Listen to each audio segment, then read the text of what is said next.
ভিডিওটা শুরু করার আগে সবার কাছে ছোট্ট একটা অনুরোধ, চ্যানেলে যারা নতুন আছেন সবাই সাবস্ক্রাইব করে দিবেন আর বেল আইকনটা অন করে দিবেন। আবারও সেই ভয়ঙ্করভাবে খুন। কে এই খুনগুলো করছে? এই নিয়ে তিনটি লাশ পাওয়া গেল রিমনাম ব্লেজের পাশে, তাও আবার মাথা কাটা অবস্থায়। শুধু বডিগুলো পাওয়া গেছে, মাথাগুলো এখনো কোনো খোঁজ পাওয়া যায়নি। ফ্রি ফায়ারের পুলিশগুলো খুনকে ধরার চেষ্টা করছে।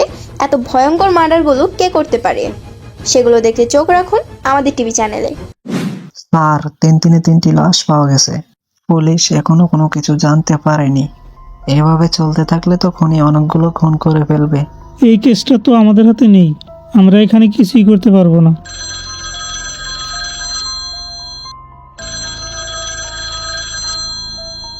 Hello, CID speaking. DCP Miraj, yes sir, বলুন। তুমি হয়তো শুনে থাকবে ভয়ঙ্কর একটা খুনি পরার পর তিনটা খুন করেছে। হ্যাঁ স্যার, এইমাত্র দেখলাম। ওই কেসটা সিআইডির হাতে দিতে চাই। Okay sir. এই পর্যন্ত যতগুলো প্রমাণ পাওয়া গেছে সবগুলো পাঠিয়ে দেওয়া হবে, আর 1 সপ্তাহের ভিতরে খুনিকে ধরতে হবে। Yes sir. নাও, খুনিকে ধরতে চেয়েছিলে না? কেসটা এখন আমাদের হাতে চলে আসছে, এবার কাজে লেগে পড়ো। স্যার, তাহলে আমরা ঘটনাস্থলে যাই, দেখি কোনো কিছু পাওয়া যায় কিনা। ওকে, যাও।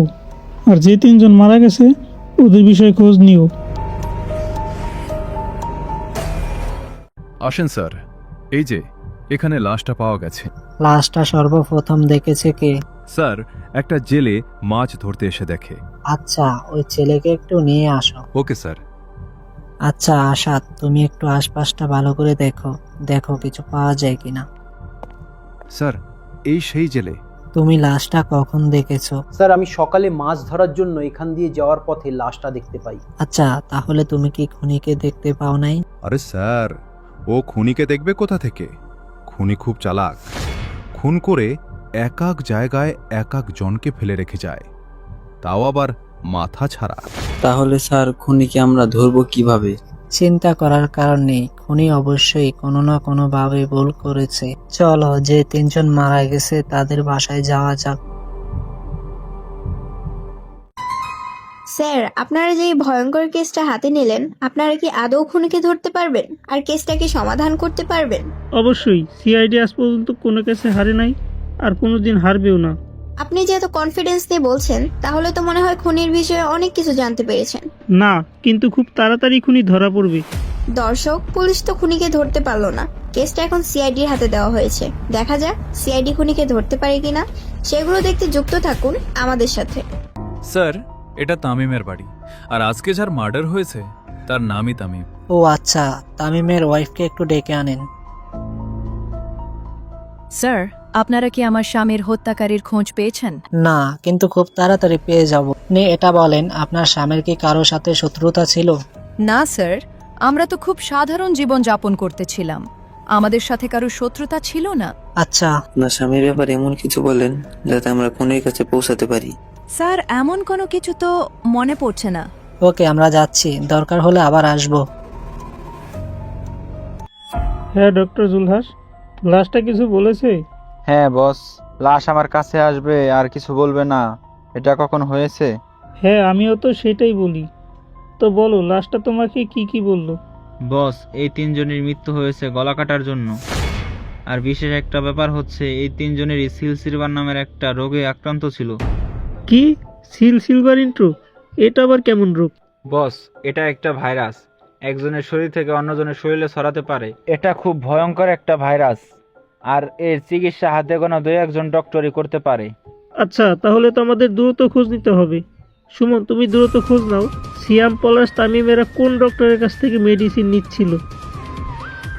স্যার আসেন, আর এটা হচ্ছে সিয়ামের বাড়ি, যার সর্বপ্রথমে মার্ডার হয়েছে। পিয়া ম্যাম, একটু বাইরে আসুন। স্যার, আপনারা কি সিয়ামের খুনির খোঁজ পেয়েছেন? না, তবে সিয়ামের ব্যাপারে সবকিছু খুলে বলেন। সিয়াম কে করতো, কার সাথে থাকতো, সবকিছু বলেন। স্যার, আমার স্বামী একটা হসপিটালে স্টপ ছিল, সকালে কাজে যেত আর রাতে বাড়ি ফিরত। এছাড়া আমি আর কিছুই জানি না স্যার। কিন্তু হ্যাঁ, 14 থেকে 15 দিন ধরে আমার স্বামী আমার কাছে থাকতো না, আমার কাছ থেকে দূরে দূরে থাকতো, বেশি কথাও বলতো না। ও আচ্ছা, ঠিক আছে, এখন আমরা যাই। কি এমন হয়েছিল যে ওর ওয়াইফের সাথে ঠিক মতো মিশতো না, এমনকি কথাও বলতো না? স্যার, ঘটনাস্থল থেকে তেমন কিছুই পাওয়া যায়নি, কিন্তু সিয়ামের ওয়াইফের কাছ থেকে কিছু তথ্য পেয়েছি। যেমন?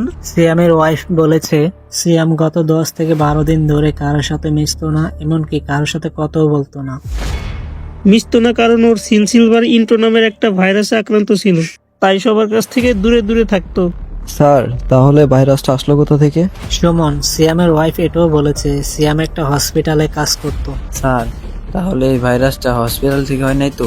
হ্যাঁ, হতে পারে। চলো আগে ওই হসপিটালে যাওয়া যাক।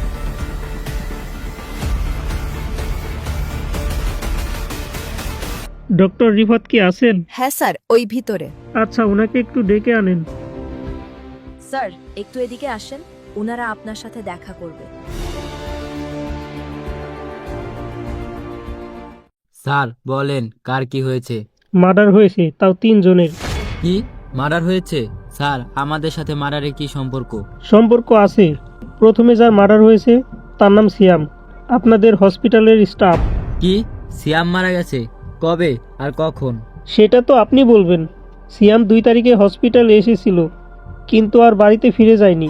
স্যার, সেদিন তো সিয়াম ঠিকই এসেছিল আর খুব তাড়াতাড়ি চলে যায়। স্যার, সিয়াম যদি খুব তাড়াতাড়ি হসপিটাল থেকে বেরিয়ে পড়ে তাহলে গেল কোথায়? আর সিয়ামের তো একটা ভাইরাসও হয়েছিল। হ্যাঁ স্যার, সিলভার ইন্টো নামের একটি ভাইরাস আক্রান্ত ছিল। এটা খুব ভয়ঙ্কর একটি ভাইরাস, খুব অল্প সময়ে অন্যের শরীরে ছড়িয়ে যায়। এই ভাইরাসটা আসলো কোথা থেকে? কুছ তো গড়বড় হে সুমন। আচ্ছা ঠিক আছে, দরকার হলে আবার আসবো। স্যার, কেসটা যতই দেখছি ততই জটিল হচ্ছে, কিভাবে সমাধান করব? খুনি যতই চালাক হোক না কেন, আইনের হাতে ধরা দিতেই হবে। স্যার, খুনি তো যাদের ভাইরাস হয়েছে শুধু তাদেরই মার্ডার করছে, আর ভাইরাসটা তো সিয়ামের শরীর থেকে পলাশ আর তামিমের শরীরে গেছে। এমনও তো হতে পারে ভাইরাসটা অন্য কারো হয়েছে, কিন্তু আমরা সেটা জানি না। হ্যাঁ, একদম রাইট। আচ্ছা ওয়েট। Hello, reporter Kashpia. জরুরি সতর্কবার্তা, দেশে নতুন একটা ভাইরাস ছড়িয়ে পড়েছে। ভাইরাসটা খুবই ভয়ঙ্কর। যাদের শরীরে এই ভাইরাসটি দেখা যাবে তারা অবশ্যই সিআইডি বিউরোতে দেখা করবেন, না হলে আপনার জীবনেরও ঝুঁকি আছে। আমার তো ভাইরাসটা হয়ে গেছে, এখন আমি কি করব? যাই সিআইডি কে বলি। স্যার স্যার, আমাকে বাঁচান, আমার ওই ভাইরাসটা হয়ে গেছে। কি বলো, সত্যি? হ্যাঁ স্যার। এই ভাইরাসের জন্য তুমি কোনো ডক্টরের কাছে গিয়েছিলে? না স্যার, কিন্তু আজকে আমার কাছে একটা ফোন আসে আর বলে সে আমাকে মেডিসিন দিবে। স্যার, এই ভাইরাসের মেডিসিন তো আমাদের শহরে নাই, তাহলে সে কিভাবে দিবে? স্যার, এটা সেই খুনিটা হতে পারে। হ্যাঁ, তুমি রাইট বলেছো। নফেল তোমাকে যে ফোন করেছে, তুমি তার কথা মতো যাবে আর দেখবে যে কি হয়। স্যার, আমার অনেক ভয় করছে। ভয়ের কোনো কারণ নেই, আমরা তোমার উপর নজর রাখবো, চিন্তা করো না। চলো দ্রুত বেরিয়ে পড়ো। এখানেই তো আসতে বলেছে, কই কাউকে তো দেখতে পাচ্ছি না। যাই সামনে গিয়ে দেখি।